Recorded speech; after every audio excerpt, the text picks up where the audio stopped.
بسم الله الرحمن الرحيم برنامج كان عاوة انتي سبدان waxaynu ku soo qaadanaynaa Israa'iil oo duqeysay magaalada Dooxa ee caasimadda waddanka Qatar waxaana militariga Israa'iil ay ku andacoodeen in ay beegsadeen goob ay ku shirayeen mas'uuliyiinta sarsare ee ururka Hamas oo uu ka mid yahay Khalid Mash'al iyo sidoo kale hogaamiyaal kale waxaana la sheegayaa in halkaasi lagu beegsaday laakiin war arrimahaasi ka duwan ayaa ka soo baxaya Hamas waxaana mas'uul sare oo ka tirsan ururka Hamas uu sheegayaa in mas'uuliyiinta Hamas ay u hogaaminayo Khalid al-Hayya ay ka badbaadeen weerarkaasi waxaynu eegi doonaa wararkii ugu dambeeyay ee duqeyntan Israa'iil ay ku qaaday dalka Qatar Israa'iil oo sheeganaysa in diyaaradaha droonka iyo kuwa kale ee dagaalku ay ka qayb qaateen duqeymahan xaalad adag oo ka taagan magaalada Dooxa iyo sidoo kale waxaynu eegi doonaa macluumaad la xiriira wasaaradda arrimaha dibadda waddanka Qatar oo war adag ka soo saartay xaaladan dhanka Israa'iilna war baan idinkaga haynaa Qazana sidoo kale waxaynu eegi doonaa xogaga iska caabinta Falastiiniyiinta oo fuliyay howlgalo ka dhan ah militariga Israa'iil wararkan iyo waliba warar kale iyo wixii soo korna iyo falaqayntii ayaan idinkugu haynaa barnaamijka wararka caawa waxaad inooga warantaa marka ugu horeysa sidee wax u dhaceen maxaynu ognahay ilaa hadda militariga Israa'iil ayaa waxa ay sheegayaan inay bartilmaameedsadeen hogaankii ururka Hamas ee ku sugnaa magaalada Dooxa ee caasimadda dalka Qatar halkaas oo ilo ku dhow Hamas ay xaqiijinayaan in Israa'iil ay bartilmaameedsatay wafdigii wada xaajoodka u qaabilsanaa ururka Hamas mar ay ku jireen shir ay uga wada xaajoonayeen hindise uu madaxweynaha Mareykanka Donald Trump uu soo gudbiyay ee la xiriira xabad joojinta Mareykanka Gaza ciidanka Israa'iil ayaa bayaan ay soo saareen ayagana waxa ay ku sheegayaan in ciidankooda iyo ciidanka sirta gudaha ay shimbaad loo yaqaano ayagoo adeegsanaya ciidamada cirka in ay si qumaata u beegsadeen hogaankii ururka Hamas janaalka 14aad ee Israa'iil ayaa soo xiganaya sarkaal Israa'iili oo sheegaya in Israa'iil ay bartilmaameedsatay hogaamiyaashii Hamas ee Qatar ku sugnaa waxa ayna wararka hordhaca ku sheegeen in ay Khalid al-Hayya iyo Zahir Jabarin in ay dileen ay sheegteen Israa'iil ayaa waxa ay xaqiijisay in weerarkaasi Dooxa lagu qaaday oo bartilmaameedkiisu ahaa madaxda sare ee ururka Hamas sida laga soo xiganayo bayaano rasmi ah oo Israa'iil ka soo baxaya oo warbaahinta Israa'iil ay sheegaysana gaar ahaan janaalka 14aad ayaa sheegaya in weerarkaasi hogaanka lagu qaaday ay ka mid yihiin dadka la rabay hogaanka Khalid al-Hayya iyo Zahir Jabarin natiijada wali waa iska soo daba dhacaysa saraakiishana waxa ay ku tilmaameen weerarkaasi inay ka dambeeyeen diyaaradaha dagaalka ee Israa'iil bayaan ay wadajir u soo saareen wasaaradda gaashaandhigga Israa'iil iyo ciidamada sirta gudaha shimbaad loo yaqaano ayaa lagu sheegay weerarkaasi xagga cirka in laga qaaday lana beegsaday goob ku sugnayd magaalada Dooxa gudaheeda hogaamiyaasha ururka Hamas ayaa bartilmaameed ku ahaa waxayna Israa'iil ku eedeynaysay inay ahaayeen dadkii mas'uulka ka ahaa Oktoobar 7deedii weerarkii lagu qaaday Israa'iil bayaanka ayaa sidoo kale lagu sheegay inay mas'uul ka ahaayeen dagaalka hadda ka socda Mareykanka Gaza ee ka dhanka ah Israa'iil inay yihiin dadka haga warbixinadana wali waa iska soo daba dhacayaan waayahay maxamed war u imaan doonaa wasaaradda arrimaha dibadda ee dalka Qatar warka ay soo saartay laakiin hadda intaynu barnaamijka ku jirnay warar ayaa soo dhacaya waxaana mas'uul sare oo ka tirsan ururka Hamas uu sheegay in wafdigii Hamas iyo mas'uuliyiinta Hamas ee uu hogaaminayay Khalid al-Hayya ay ka badbaadeen isku dayga khaarajinta ee Israa'iil ay ka fulisay magaalada Dooxa ee waddanka Qatar isla markaasina ay bad qabaan arrintan dabcan mas'uul Hamas ka tirsan weeye warbaahinta la hadlay marka warkiisa iyo warka Israa'iil ay sheeganayso dabcan waxaynu qaadanaynaa Soomahan warkan ka imaanaya dhanka Hamas sababtoo ah Hamas ma qarin karto haddii la dilo raggan muhiimka Khalid Mash'al iyo Khalid al-Hayya inagoo og hadda ka hor markii lagu dilay Ismaaciil Haniya magaalada Tehran horey inay ka soo toortay Hamas oo dilkiisa ay xaqiijisay warkaas ayaa saxa caalamkii waa isbedelay gaar ahaan baraha bulshada iyo sidii wararka loo kala qaadan jiray war walba waxa laga sugaa cid ehelku ah إسرائيل waxa ay sheegatay ayaan daawadayaasha u sheegnay haddii ururka Xamaas mas'uul ka tirsan uu xaqiijiyay in ay ka samata baxeen weerarkaas gaadmada ah waxa ay muujinaysaa warkaan isku hadlaynayn oo qaadanayn waxa weeye wararka ay ururka Xamaas soo saareen laakiin isku daygaasi ayaa Israa'iil waxa uu gelinayaa khatar aad weyn Israa'iil awal waxay ku andacoon jirtay in ururada Iran ay taageerto Shiicada ah in ay jiritaankeeda khatar ku yihiin hadda wadankan Qatar oo dhaxdhaxaadiyay muddo dheer ahaa marti gelinayay ururka Xamaas in ay weerarto waxa ay isku difaacdo lama arko ilaha qaarna waxa ay tilmaamayaan in Qatar laftirkeeda ay ogsooneyd in xaalado khatar ay ku soo food leeyihiin sababtoo ah Israa'iil ayaa hanjabaad jeedinaysay oo lahayd meel kasta oo ay ku sugan yihiin mas'uuliyiinta ururka Xamaas gacanteena waa gaartaa gacanteena waa doona arintaas maxay oo imaan doona arinta falaqaynta wararka aan ku hormarno Qatar oo imaan doona hadda waxa sidoo kale soo dhacay wakaaladda wararka Reuters ayaa sidoo kale waxay ka soo xiganaysaa mas'uul siro ka tirsan ururka Xamaas inuu xaqiijinayo in mas'uuliyiinta Xamaas ay ka badbaadeen weerarkaasi waa il kale oo warka aynu ka soo xiganayno laakiin war kale oo degdeg ah ayaa hadda soo dhacay telefishinka Kan ee laga leeyahay Israa'iil ayaa waxa uu xaqiijinayaa in Israa'iil ay ku wargelisay Mareykanka weerarkan oo qorshuhu u ahaa in looga takhaluso dhammaanba mas'uuliyiinta ururka Xamaas wararka ka soo baxaya Qatar ayaa waxay sheegayaan in ay cambaaraynayso kuna tilmaantay weerarka inuu yahay mid fulaynimo ah oo Israa'iil ay ku qaaday deegaano ay dad rayid degan yihiin iyo xafiisyo oo ay ka mid yihiin xafiiskii siyaasadda ururka Xamaas ee Dooxa ku lahayd bayaanka ayaa sidoo kale wasaaradda arrimaha dibadda wadanka Qatar waxa ay ku sheegaysaa in tilaabada ay qaaday Israa'iil inuu taagan yahay xadgudub dhammaan qawaaniinta caalamiga ka dhanka ah xadgudub weyn oo ku yahay amniga iyo ammaanka dadka shacabka ee Qatar iyo xukuumadda Qatar ayaa si weyn u cambaaraysay weerarka waxayna xaqiijisay inaynan u dulqaadan karin dhaqan xumadan Israa'iil waxayna wasaaradda intaas ku daraysaa kuna nuuxnuuxsatay in talaabada lagu bartilmaameedsaday wadankeeda gudihiisa iyo madaxbannaanidiisa inay tahay wax aan loo dulqaadan karaynin xukuumadda ayaa waxa ay sheegtay inay baaritaan ku sameynayso baaritaankiina uu bilowday iyo faahfaahin dheeraadana mar allaaliya markay ay soo baxaan waxa ay ballan qaaday in ay warbaahinta la wadaagi doonto وهجاج sidoo kale war ayaa sana hadda soo dhacay warbaahinta Israa'iil ayaa waxay tabinaysaa in Netanyahu markii ugu horeysay uu ka hadlay weerarkan wuxuuna qirtay Israa'iil si madax banaan oo si hadalka u dhigay inay u fuliyeen weerarkaasi oo mas'uuliyadiisa iyagu ay leeyihiin si hadalka oo u dhigay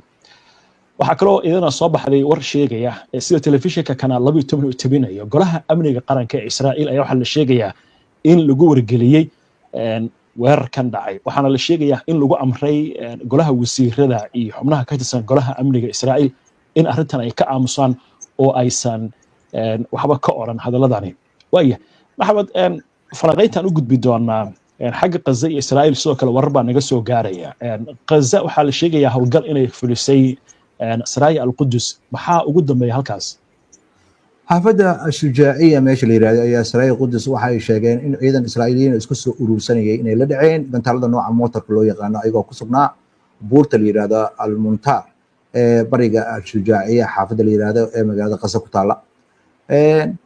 waxa ayadana war uu ka soo baxaya dhinaca Israa'iil laftirkeeda oo hogaamiyaha xisbiga mucaaradka ayaa waxa uu leeyahay xukuumadda maanta Israa'iil ka jirta inay tahay mid ugu xumeyd taariikhda Israa'iil soo martay wuxuuna leeyahay Yair Lapid oo ah hogaamiyaha mucaaradka in Israa'iil weeraradeeda uu ku sheegayo in ay tahay mid ugu xumeyd ee taariikhda Israa'iil waxaana ay sameynayaan buu leeyahay dadka xukuumadda ku jira in ay burburiyaan nidaamkii waxbarashada amniga iyo xiriirkii dibadda ee Israa'iil lahayd Israa'iil ayuu waxa uu ku tilmaamayaa haddii si kale loo dhigo in ay hareeyeen xukuumadda inay ku dhaqmayso musuqmaasuq joogto ah dib u dhac xag jirnimo iyo musuqmaasuq wadanka ugu xun caalamka inuu yahay wararka saasana waxaad moodaa hadda in ay mucaaradka ku dhiiranayaan in ay fahamsan yihiin in Netanyahu sida hadal loo dhigayo uu hadda noqdo burcad war kale oo degdeg ayaa hadda soo dhacay telefishinka Kan 12 Israa'iil laga leeyahay waxa uu tabinayaa in ugu yaraan 12 gantaal loo adeegsaday weerarkaasi lagu qaaday magaalada Dooxa ee wadanka Qatar sidoo kale wararka soo dhacaya waxaa ka mid ah in militariga Israa'iil weerarkan ay qaadeen ay ka hadashay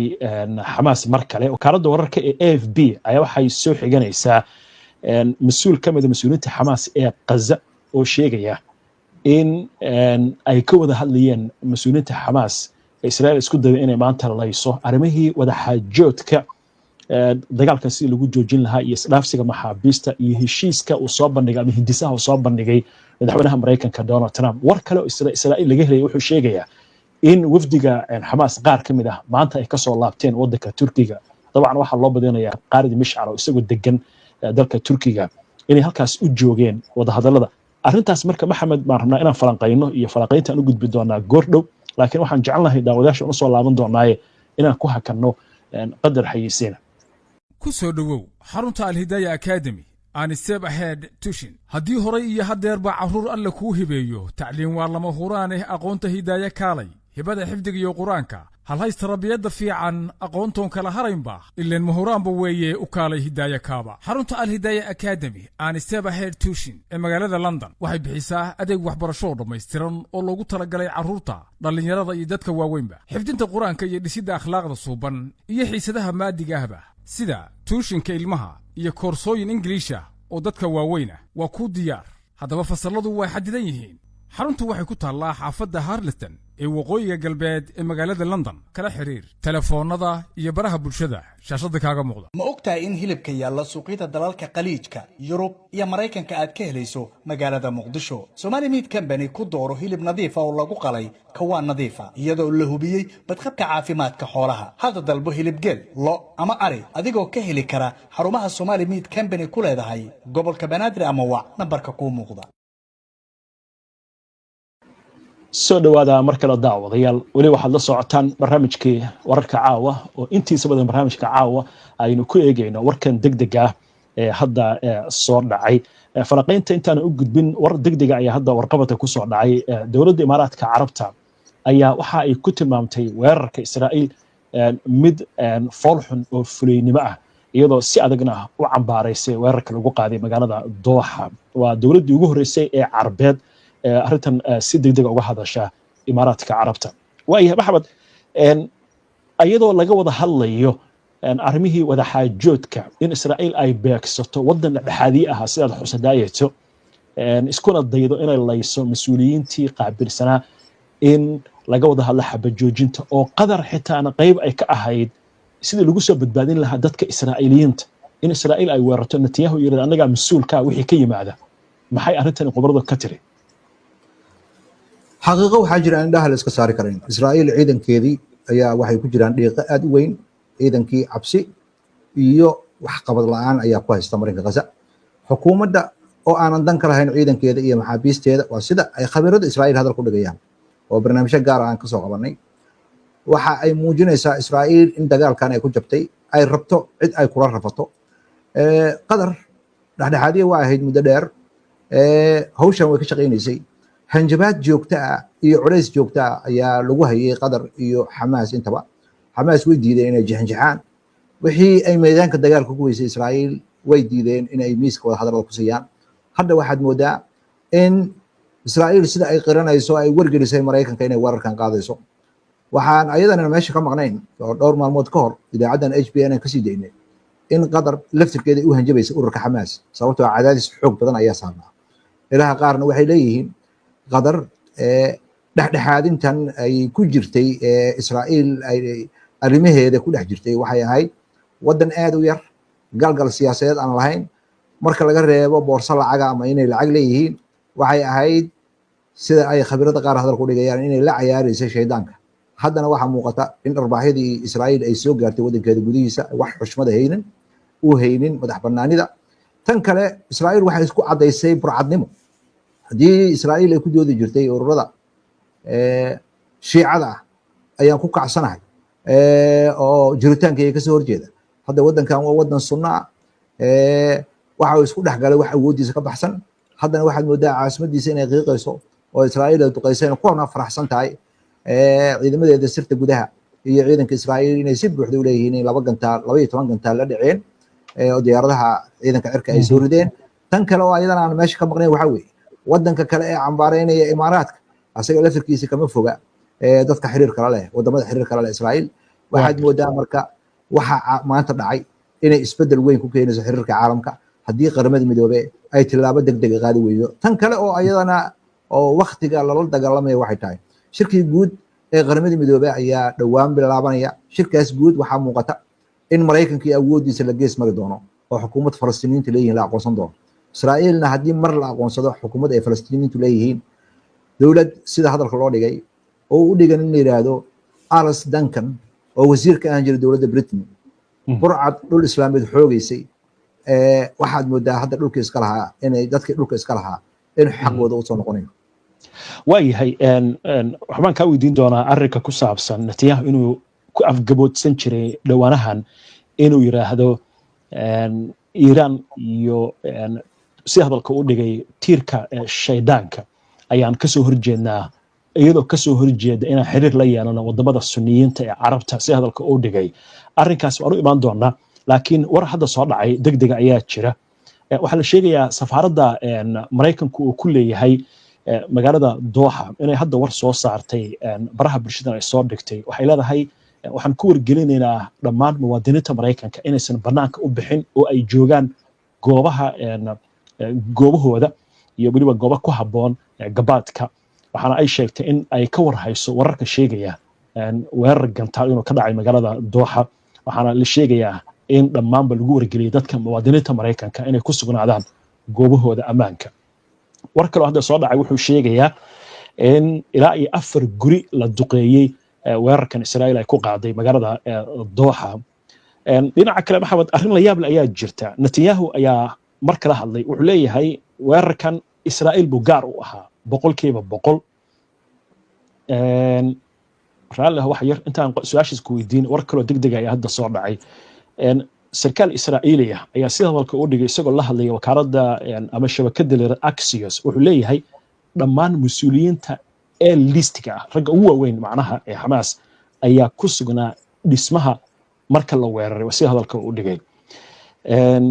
arrinta Netanyahu uu leeyahay 100% hawlgalkan waa hawlgal Israa'iil ay fulisay kaligeed uu leeyahay anagana mas'uulka uu leeyahay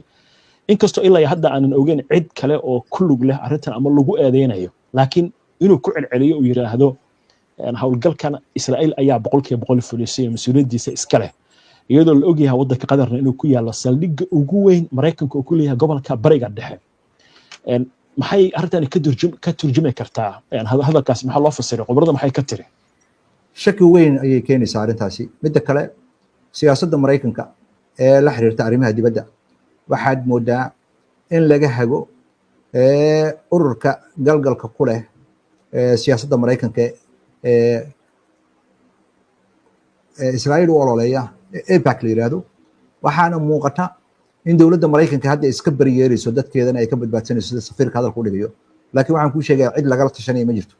Israa'iil in la taageero Mareykanku waa ku gowracan yahay mana diidi karo waxaa muuqata in isbedel weyn uu ku yimid xiriirkii shacabka ee Israa'iil la haayeen dadkan muddo dheer ayaa been iyo propaganda lagu daldalayay alahaa Israa'iil waa dowlad dimuqraadi ah dalal carab ayaa rabay inay burburiyaan hadda laakiin waxaa daha ka cad Israa'iil in ay tahay cidda dagaalka wada waxaana muuqata inaan cudurdaar loo yeeli kareynin waxa meesha ka dhacay walaha ammaanka ee qaramada midoobay saacadaha soo socda waxa laga yaabaa inuu kulan degdeg arrintan ka yeesho oo dowladda Soomaaliya aad ogtahay labada sano soo socota ilaa laga soo bilaabo bishii January ay xubin ka tahay dood laga yeelan doono falkan cusub ee xadgudubka lagu sameeyay wadan kamida wadamada jaamacadda Carabta isla markaas dhexdhexaadi ahaa inkasta oo xaaladda hadda ay weli ay tahay mid socota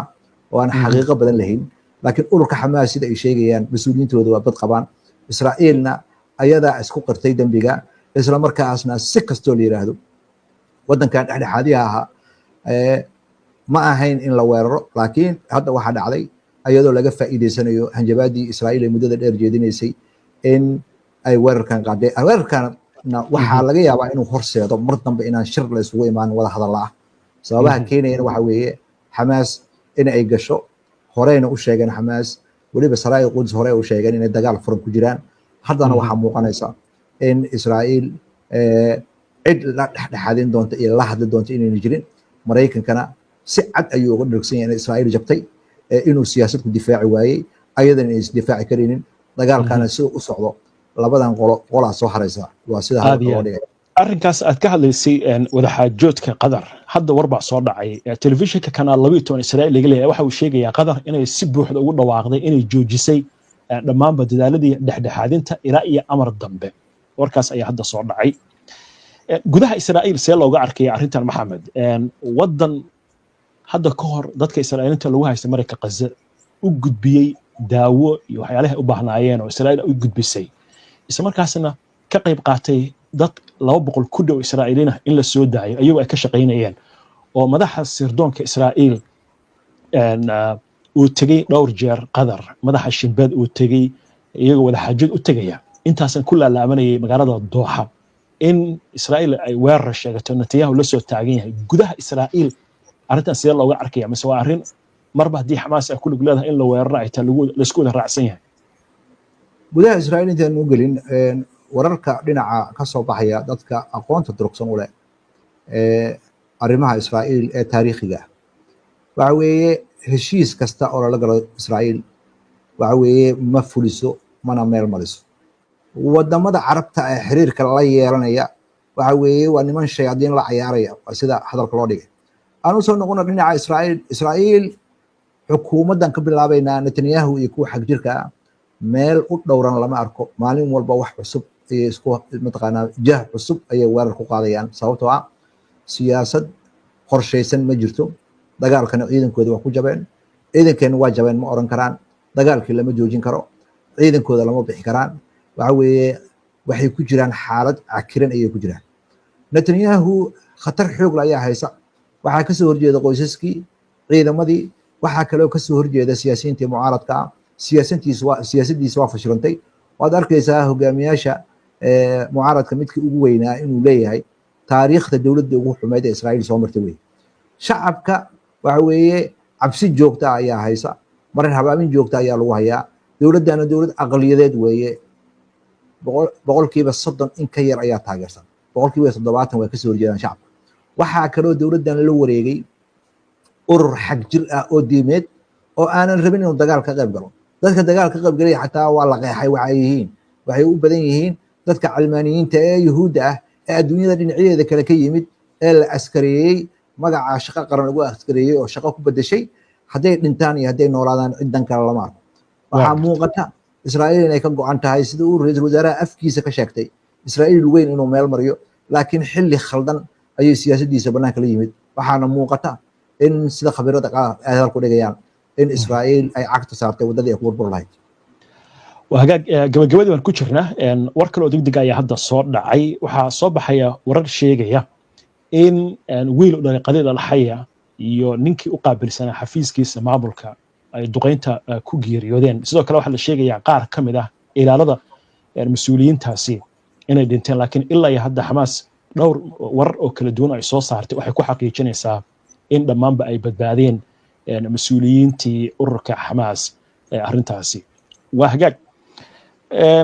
maxay uga macno tahay marka arrintan Maxamed halkan waxaan ka sheegnay laba habeen ka hor markii magaalada Qaahira ay ku sugnaayeen wafdiga Xamaas oo wada hadallada laga hadlayay Stephen Witkoff inuu u dhiibay warqad uu ku leeyahay haddii Xamaas ay disho maxaabiista lagu haysto marka Gaza Israa'iil waxay leyn doontaa mas'uuliyiinta dibadda joogta ee Xamaas oo halkan idaacadaha dhamaan aynu ka sii daynay marka in warkaasi Stephen Witkoff ama Mareykanku u gudbiyay Xamaas iyo in weerarkan uu dhacay maxay kala ka turjumaysaa arrintaasi Mareykanka meeqaamkii oo adduunku lahaa gaar ahaan markay timaado arrimaha Falastiiniyiinta waxa weeye wulumi waxa uu qayb ka yahay dagaalka sida ay Xamaas u aragto warqad kasta oo Witkoff u gudbiyay handeedad kasta u jeediyo Xamaas kama hoos qaadayso Mareykanku wuxuu isku dayay oo geed gaaban iyo mid dheer u fuulay Israa'iil waxa ay meedaanka dagaalka ku weeday in uu ugu helo gorgorta hubka laga dhigo ururka Xamaas ay isdhiibto Mareykanku uu qaato waxaas oo dhan waa shaqeyn lahayn Witkoff iyo madaxweynaha Mareykanka iyo siyaasadda Mareykanka waxaa hadda soo wajahaya caalamka oo dhan inuu go'doomiyo sababtoo ah waxaa laga cararaya waxa weeye shirka guud ee golaha qaramada midoobay isugu imaanayo oo caalamka oo dhan oo wadamada caalamka oo dhan ay u codeynayaan qaraar uu keeni doono xogayaha guud ee qaramada midoobay oo uu leeyahay qaraarkan waxa weeye mid aan diidmad qayxan xataa golaha ammaanka ee qaramada midoobay ku isticmaali karin hadda ka horna mar ayaa la isticmaalay markii la rabay in lagu joojiyo dagaalkii labada kuuriya oo maraykanka oo qayb ka ahaa dagaalkaasi xataa lagala fogaaday si adduunka nabad loogu soo dabaalo hadda adduunka nabadiisa ayaa khatar ku jirta dowladda falastiiniintu ay leeyihiin waxay muhiim u tahay adduunka nabadiisa israa'iilna waxay khatar ku tahay amniga caalamka waxa weeye cid difaaci karta lama arko wadamada reer galbeedka ayaan isha ku haynaynaa inay falkan cambaareeyaan in kale waxaan kaloo isha ku haynaynaa maraykanka ama muwaadiniintiisa jooga magaalada qatar ha yiraahdo guryihiina ha joogaan ama ha soo saaraan waraaqo kale waxa weeye maraykanka iyo israa'iil isku khad bay saaran yihiin waxa weeye dadka isha lagu haynayo waxa weeye wadamada kale ee Yurub caalamka intiisa kale arrintan uu ka cariisan yahay sababtoo ah madax banaanidii iyo dowladnimadii caalamka ay aqoonsanaayeen ayaa xadgudub lagu sameeyey waadna ogeyd 24 saacadood ka hor khudbadii uu BRICS ka jeediyey madaxweynaha waddanka Masar Sisi oo uu yiri golihii ammaanka ee qaramada midoobay mansabkii uu caalamka iyo nabadiisa ku lahaa way luntay tan ayaana marqaati cad ka waa hagaag waxaan ku soo gabagabeynaynaa war kale oo isna hadda soo dhacay warkan waxaa ka mid ah hadda waxaa hadlayaba xogayaha guud ee qaramada midoobay Antonio Guterres oo si adag u cambaareeyay xadgudubka lagu sameeyay madax banaanida waddanka Qatar isagoo arrintaasi si adagna u cambaareeyay dhinaca kale Israa'iil hogaamiyaasha mucaaradka oo idil ayaa arrintan aad u taageeray Yair Lapid wuxuu amaanay tilaabadan waxaa kaloo isna hadlay Benny Gantz oo yiri tani waa tilaabo muhiim ah wasiirada xag jirka Bezalel Smotrich ka mid yahay ayaa isna ka mid ah Bangavir ayaa isna hadlay isagoo markaasi ku tilmaamay arrinta inay tahay arrin muhiim ah raadiyaha militariga Israa'iil ayaa isna uu hadda tabiyo wuxuu ku sheegayaa hawlgalka in la qorsheynayo muddo bilooyin ah sida hadalka uu dhigay waa hagaag maxamed aad baad u mahadsan tahay daawadayaashuna ay mahadsan yihiin inta ayaan kusoo gabagabeynaynaa barnaamijkii wararka caawa waxaase naga xasuusa wararka degdega isha ku haya waxaa dhici karta inaan soo dayno warar degdeg ah oo barnaamijyadan isbedel ku yimaado aad baad ugu mahadsan tihiin daawashada barnaamijka waa inoo barnaamijka xiga insha Allah inta ka horeysa nabadgelyo ku soo dhawow qaari online qurba joogta dadkaygu barashadii quraanka iyo qalinkii aqoonta oo online lagu qorsheeyo qadka haatan laga helo waa qaari online qabso oo hadalkaygu waa qaari noqo oo quraanka ku baro online waa ubadkoo qurba jooga qadka iyo internetka casharada ka qaateen u kaalaya qaari online waxa uu diyaar idin leeyahay barashada maadooyinka quraanka kariimka higaada iyo asaasiyaadka diinta islaamka iyadoo ardaygu uu helayo hal week oo tijaabo ah inta uusan arday si rasmi ah uga noqon xarunta taasoo ah waxyaabaha ay gaarka la yihiin macallimiintu waa khuburo macallinka ugu yarna waxa uu leeyahay 5 sano oo khibrada waalidka ubadku u dhigtaan isagana free wuu ku baran karaa haddii uu u baahan yahay iyaduna waa fursad kale oo waalidku uu ka helayo qaari online haddaba si aad uga faa'iidaysato casharada qaari online la xiriir ciwaanada iyo telefoonada shaashada kaaga muuqda